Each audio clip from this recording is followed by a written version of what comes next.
Perspectivas 2020. Olá, tudo bem com vocês que nos assistem aí? Eu acredito que vocês evidentemente já me conhecem, mas por via das dúvidas, meu nome é João Carlos e você está no Casari News. E estamos aqui hoje para trazer para vocês uma parte da entrevista que aconteceu ao vivo no Instagram com o professor Fernando de Geografia. Já vai deixando o teu joinha, se inscrevendo aí no canal e não esquece de ativar o sininho, porque senão o YouTube não entrega notificações para vocês. Então acompanhe o vídeo e veja o que o professor Fernando disse.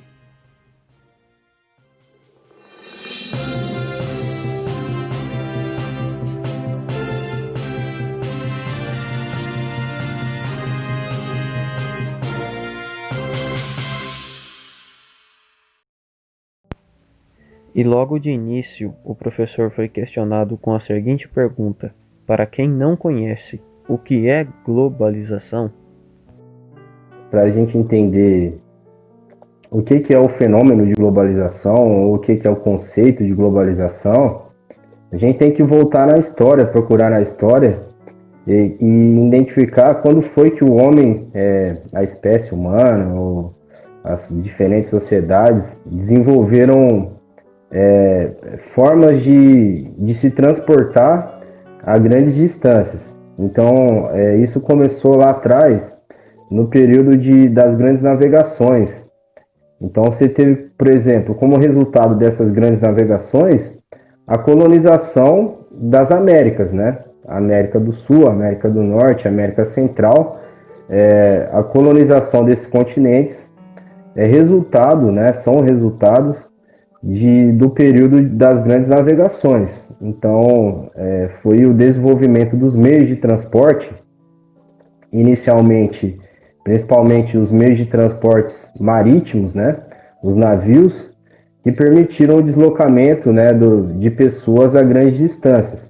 E aí foi daí que teve o início, então, da globalização. A gente pode colocar, então, que a globalização ela começa mesmo com as grandes navegações, porque aí os europeus saíram lá do seu continente, foram para a Ásia, para a África, né, para as Américas,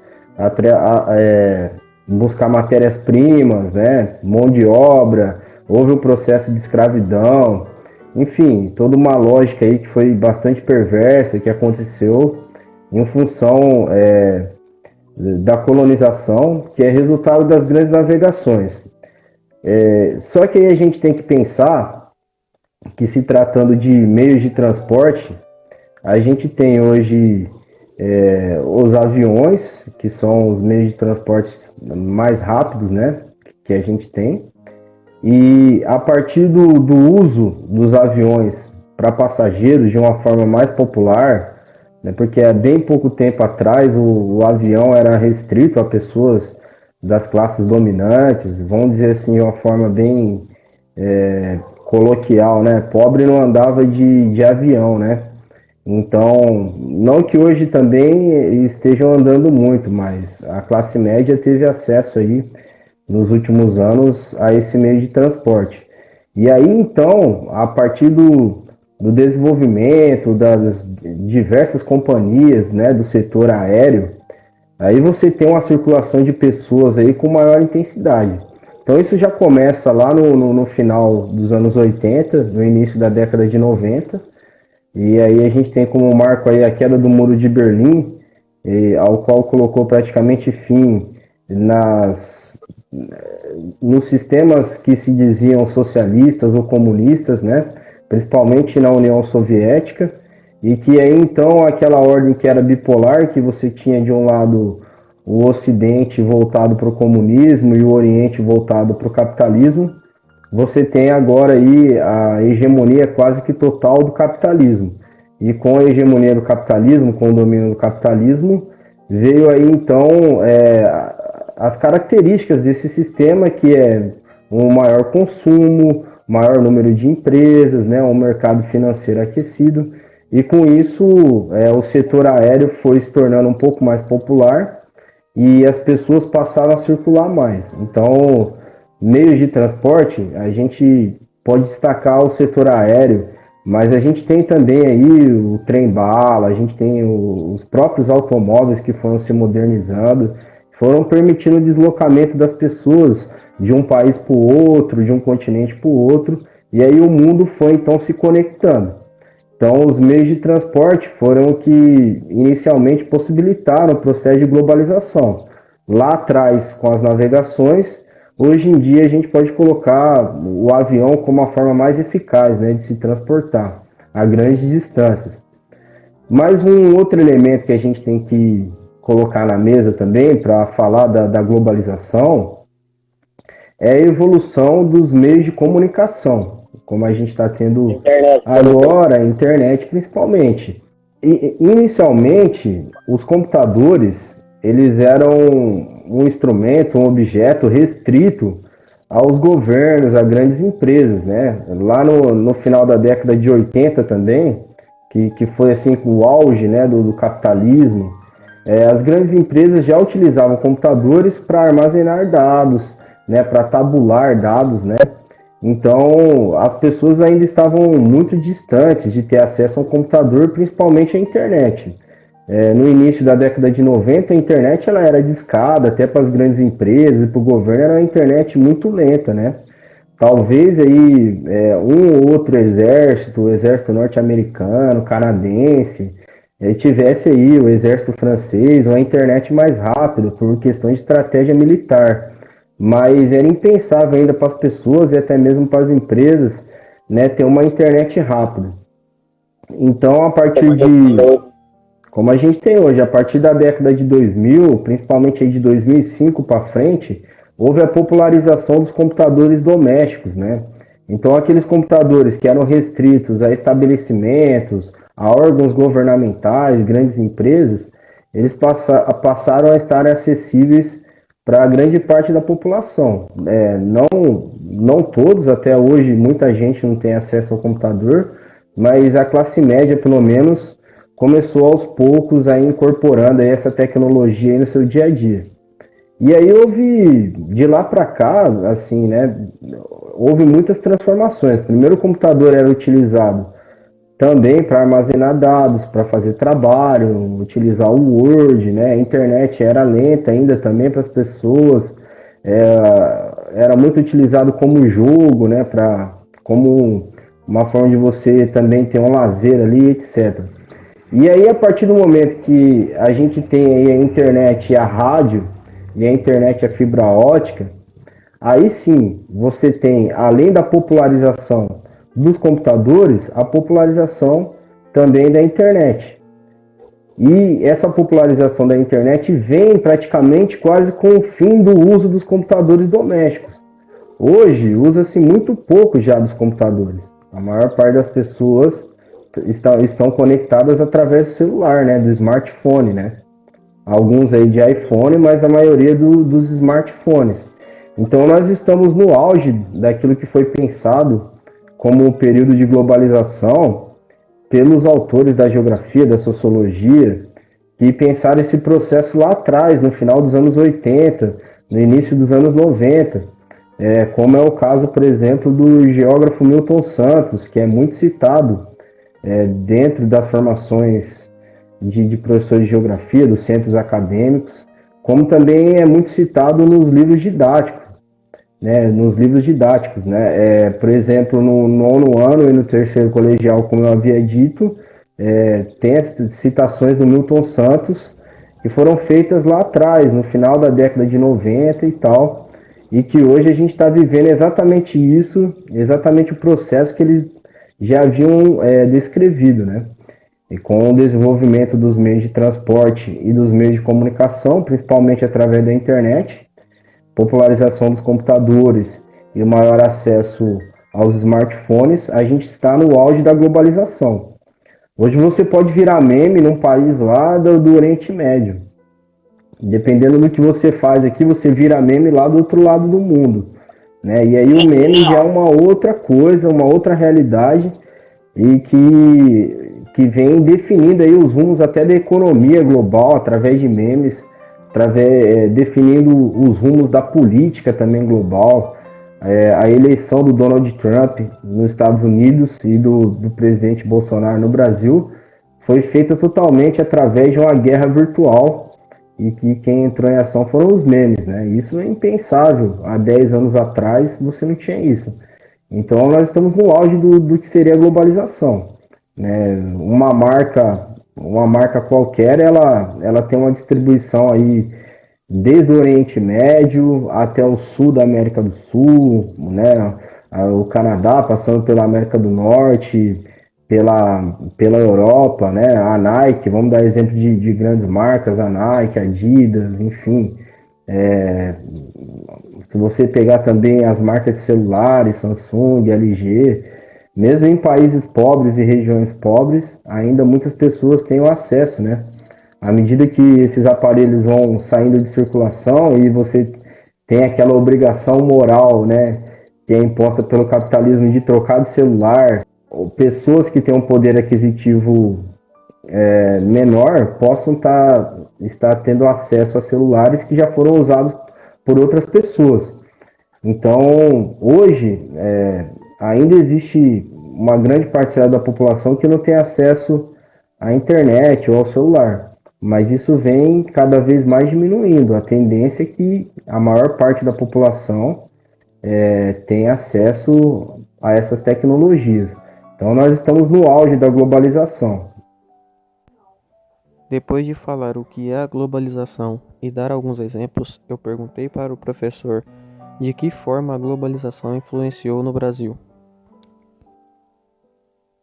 Olha, o Brasil, ele é um país que ele faz parte do que a gente chama de capitalismo periférico.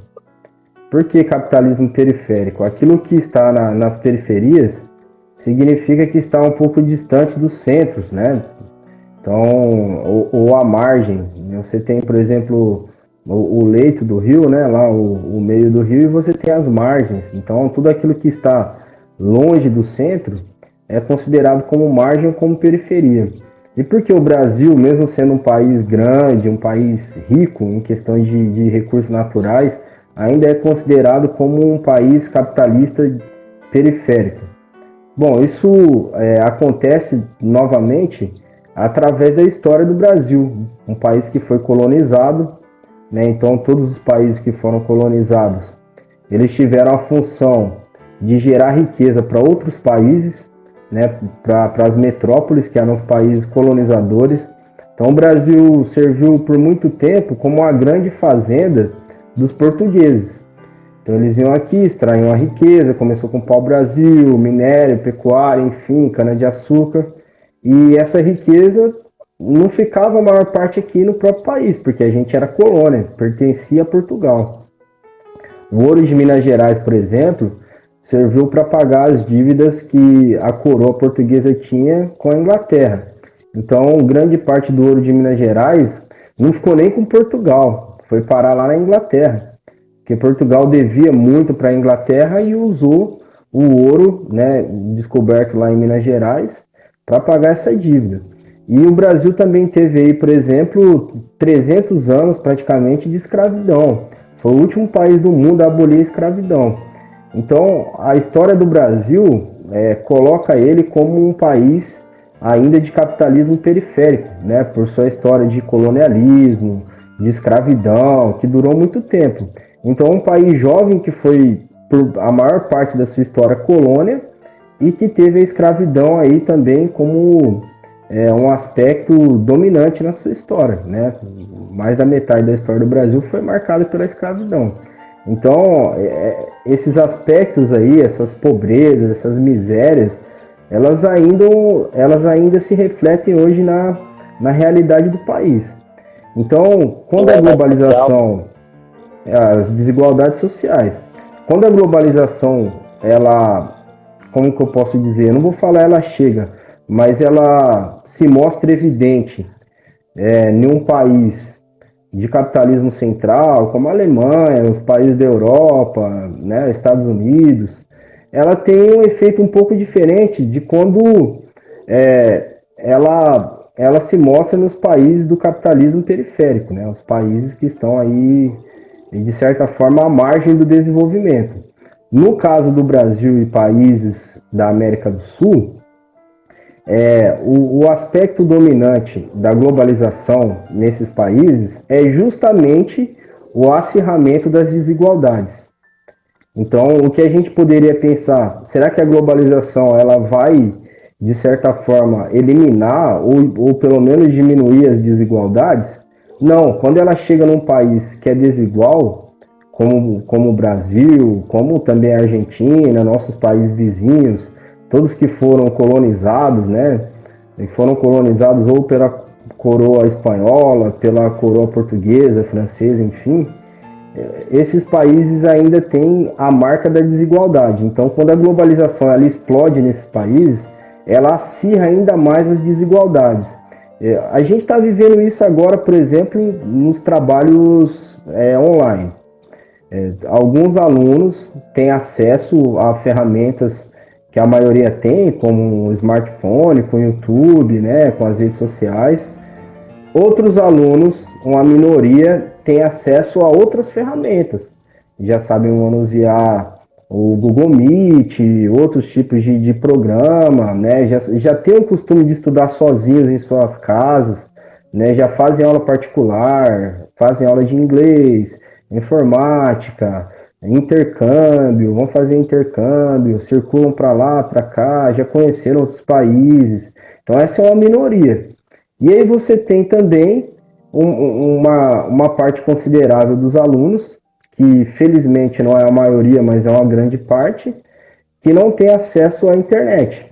Quando tem um dinheiro, colocam a internet no 3G, 4G no celular, né, no pré-pago, mas que essa internet não dura muito tempo. Então veja que a gente tem aí, por exemplo, os mais pobres, que é esse último caso que eu citei, que não tem acesso a uma internet de qualidade, ou simplesmente não tem acesso à internet, o que seria a classe média de uma forma geral, que tem acesso às redes sociais, enfim, aquilo que é mais usual no dia a dia, mas não tem muita informação para ultrapassar isso daí.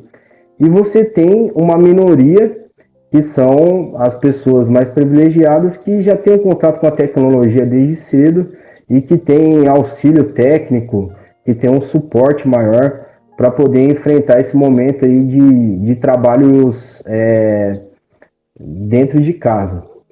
Então, vamos pegar, por exemplo, o Enem. Como que vai ser o resultado da prova de cada grupo desse que eu falei para você? Não que a gente tenha algo determinístico, que quem tem mais dinheiro ou quem tem mais acesso, naturalmente vai melhor do que todo mundo. Não, isso não é algo determinístico, mas que ele tem ferramentas a mais para ter um resultado mais satisfatório, isso ele tem, entendeu? O cara que ele já cresce mexendo um celular caro, né, com a tela digital, que já faz aula de inglês, já faz aula de informática, que os pais têm curso superior em casa, que podem ajudar com o dever de casa, enfim, que são formados em alguma coisa. Eles vão ter vantagens. Os alunos de escola particular, com certeza. Principalmente as escolas particulares, aquelas que são mais caras, né, como o Ângulo Prudentino, por exemplo, né, que chega a mais de 5 mil reais por mês, a mensalidade, né, então você pode ter certeza que esse pessoal aí vai sair na frente, né, e aí aqueles que estão no meio tem possibilidade de correr atrás também, mas vai ter que suar muita camisa. E aqueles que estão lá na outra ponta, é uma perversidade da gente imaginar que eles podem chegar. Então, quando você fala isso, muita gente fala, pô, mas você está sendo determinístico, você está sendo preconceituoso. Está falando então que o cara que é muito pobre, ele não pode chegar ao mesmo patamar que o cara que é rico, que tem mais dinheiro, que tem mais ferramentas. Não é isso que eu quero dizer. Mas é uma perversidade a gente colocar os dois num pé de igualdade. Imagina uma corrida que o cara começa 500 metros na sua frente. Então, não existe essa igualdade. E quem está lá na parte menos favorecida, que nem tem acesso à internet, vai ser prejudicado, cara, na hora de fazer um Enem. vai ser prejudicado. Então, só para retomar a sua pergunta inicial, quando a globalização ela se torna evidente em países como o Brasil e outros países da América do Sul, que tem esse histórico de colonialismo e de escravidão, o que fica muito claro é que as desigualdades sociais elas vão se tornando cada vez mais acirradas. Então você tem assim uma pirâmide mesmo, uma base grande assim feita por pessoas desfavorecidas e um topo pequeno, um cume pequeno feito por pessoas que têm aí uma alta concentração de renda, que têm ferramentas para poder se locomover no espaço, para poder se informar, para poder custear os seus estudos, enfim. Então, a globalização nos países do capitalismo periférico, ela evidencia cada vez mais as desigualdades sociais, porque o acesso à tecnologia, o acesso a uma educação de qualidade, para você poder digerir todo esse oceano de informação que a gente tem no nosso dia a dia, então isso não acontece de forma equilibrada, né? Você tem aí alunos que o pai paga R$ 8.000 ou até mais, R$ 20.000 por mês, né, nas grandes cidades de mensalidade para o filho, e você tem aquele cara que ele vai na escola simplesmente para se alimentar. O único local que ele tem para poder comer é a escola. Então, quando a globalização ela traz esse caráter perverso da desigualdade social. Num país como o Brasil, que tem esse histórico, como eu disse, de colônia, de país escravista, e isso se torna cada vez assim mais gritante. E cabe então aos governos, ao Estado, lutar para reduzir essas desigualdades. E aí que entra os discursos, né, de redução das desigualdades, para que você tenha um país mais rico, um país mais culto, um país com melhor qualidade de vida. E em seguida entramos com o assunto do urbanismo. Então eu perguntei para o professor, o que é o urbanismo?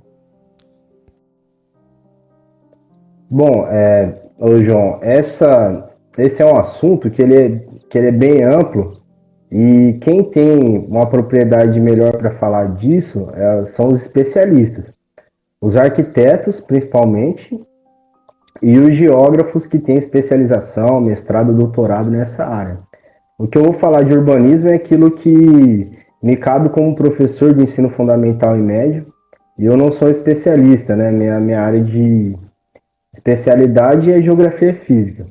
Mas eu vou falar aqui rapidamente, né, do que seria urbanismo ou urbanização.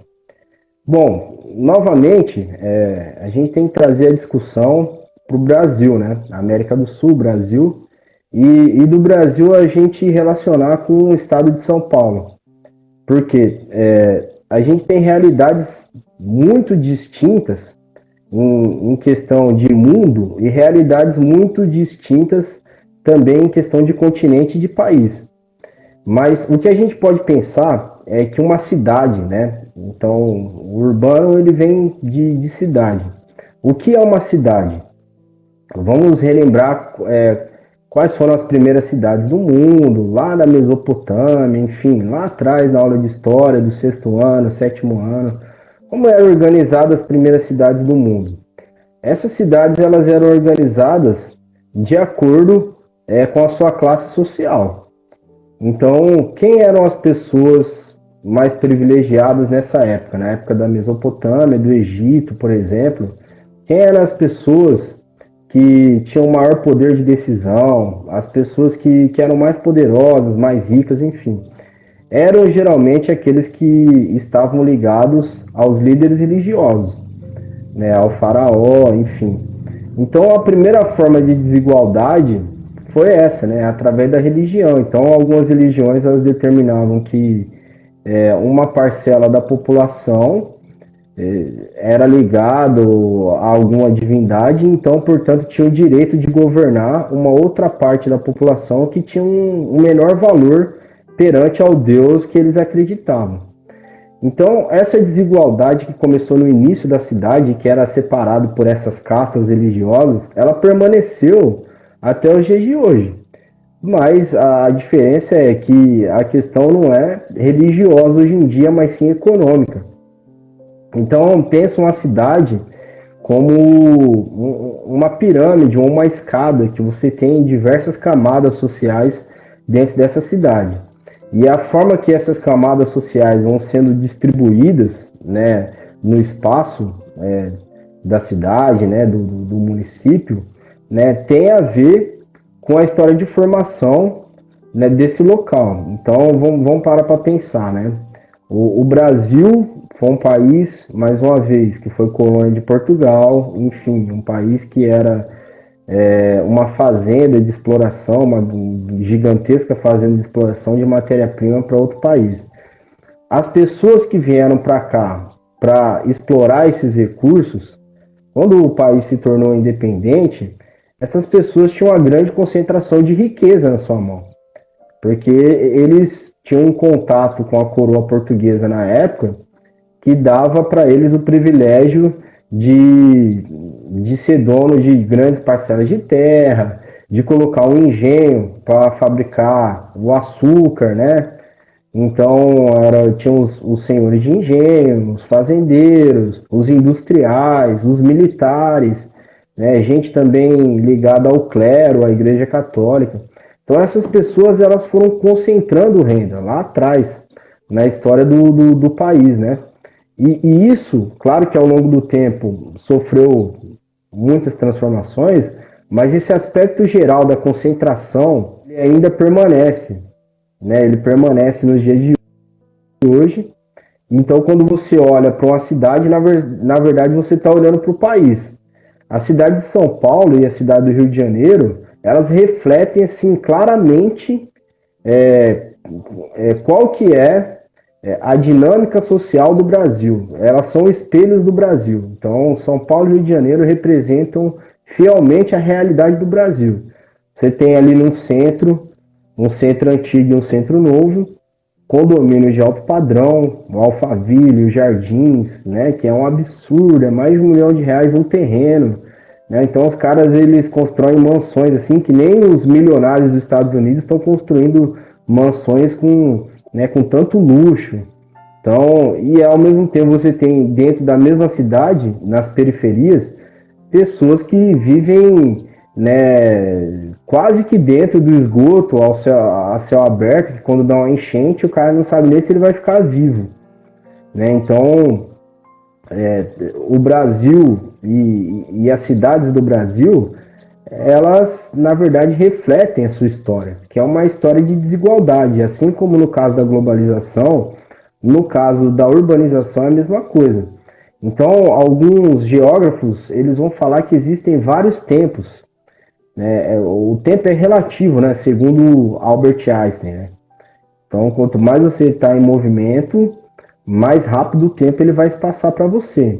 Então, pessoas que estão em movimento, que se deslocam, né, que tem a capacidade, que tem aí a oportunidade de pegar um avião de um país para o outro, de falar outro idioma, de fazer um curso superior, uma pós-graduação, né, enfim, que fala a linguagem do momento, que sabe filtrar as informações.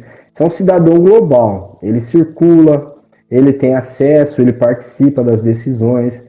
E ao mesmo tempo você tem um cara que vive ali a 30 quilômetros da cidade de São Paulo, que não tem energia elétrica, que ainda depende de uma agricultura de subsistência, que só planta o que ele vai comer, não tem como ele passar disso, e que é fogão a lenha ainda, enfim, que não tem energia elétrica, muito menos internet. Então esse cara está em outro tempo, é como se ele estivesse no início do século XX ainda, né, nesse sentido.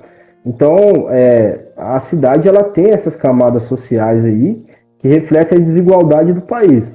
Uma outra coisa que a gente tem que estar atento à formação, principalmente das grandes cidades, é o processo de industrialização que se concentrou aí principalmente na região sudeste, fez com que essa região tivesse aí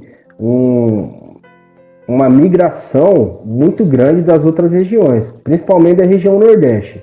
Então, São Paulo, a cidade de São Paulo e o estado de São Paulo são centros de industrialização do país. Então, se você pegar a cidade de São Paulo, e a cidade do Rio de Janeiro, Belo Horizonte, enfim, Porto Alegre, são cidades que têm grandes pátios industriais. E isso aconteceu lá atrás, desde o governo Getúlio Vargas, Juscelino Kubitschek, quando esses presidentes tinham a idealização de tornar o Brasil um país moderno, com uma indústria moderna e que pudesse competir com empresas a nível de primeiro mundo, dos países europeus, da Ásia, enfim.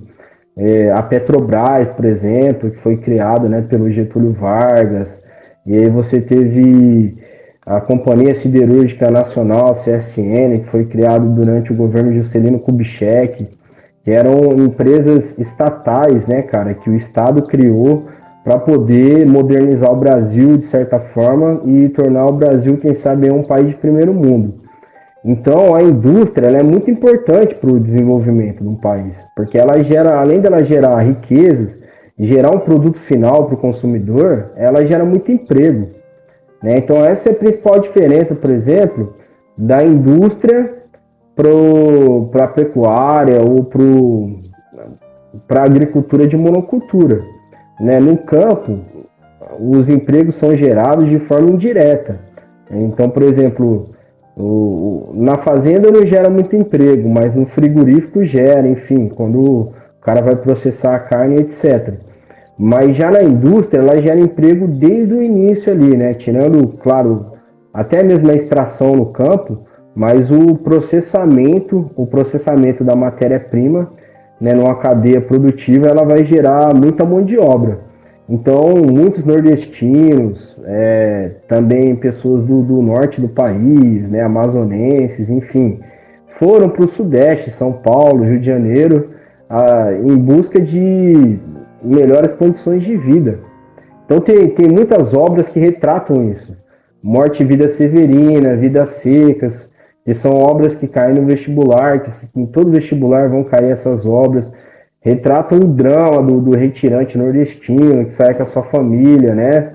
Com a mão na frente, outra atrás, e iam em direção ou ao litoral do próprio Nordeste, ou se aventuravam aí no que eles chamavam de pau de arara, que era um transporte precário, até chegar em São Paulo, Rio de Janeiro e Porto Alegre, enfim, né? Já no sul do país.